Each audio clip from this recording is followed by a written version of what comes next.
Chapter 1: The Crash. The night sky over the Nevada desert was clear, the stars shimmering like scattered diamonds. Jake Mercer, a former Marine turned survivalist, was camping deep in the barren expanse, far from civilization. He liked the solitude, the quiet. But tonight, the silence was shattered by a deafening explosion. A streak of fire split the heavens, followed by a thunderous impact miles away. Jake grabbed his rifle and jumped into his truck, racing toward the crash site. He expected a downed military jet or a meteorite, not the twisted wreckage of a sleek silver craft unlike anything he'd ever seen. And then he saw her. A figure lay motionless beside the wreckage, tall, slender, with luminous blue skin and long silver hair. Her breathing was shallow, her body covered in strange, glowing wounds. An alien.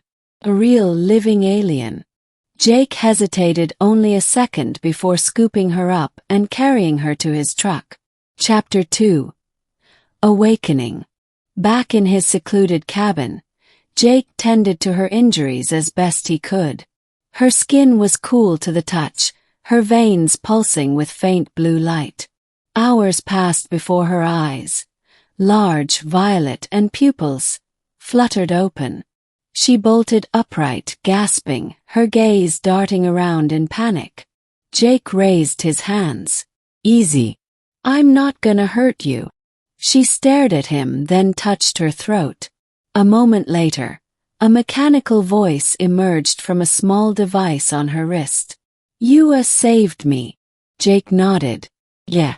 You crash. I brought you here." She studied him, then spoke again through the translator. "Thank you. But you do not understand the danger." Chapter 3: The Revelation. Her name was Veyra, and she was a scientist from a distant world called Illyria. She had been fleeing something or someone. "My people are not what you believe," she said. "We have visited Earth before. Many times." Jake frowned. "You mean, aliens have been here?" "Not just visited," Veyra replied. "We have guided your evolution.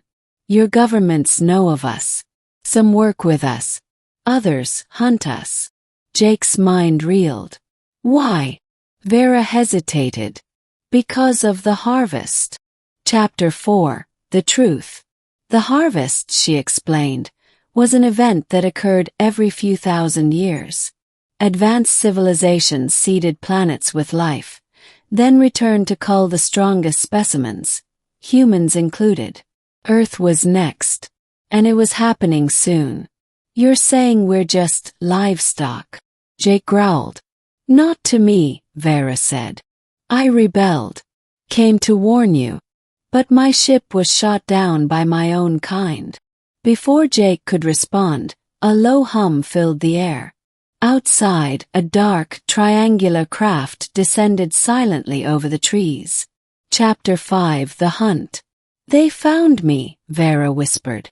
Jake grabbed his rifle. "Then we fight." The aliens, tall, armored figures with glowing red eyes, moved like shadows surrounding the cabin. Jake fired, but his bullets bounced off their armor. Veyra grabbed his arm. "We must run." They burst out the back, sprinting into the woods as energy blasts scorched the trees behind them. Veyra led Jake to a hidden cave, where she activated a small beacon. "I have allies," she said. "But we must survive until they come." Chapter 6: The Escape. For days, they evaded the hunters. Veyra shared more. About a resistance within her own species, about hidden human factions preparing for the harvest. Jake's world had been turned upside down, but one thing was clear. He couldn't go back. Finally, under the cover of night, a ship arrived. Small, sleek, piloted by rebels like Veyra. As they boarded, Jake took one last look at Earth. "We'll stop this," he vowed. Veyra nodded. Together. Epilogue: The War Ahead.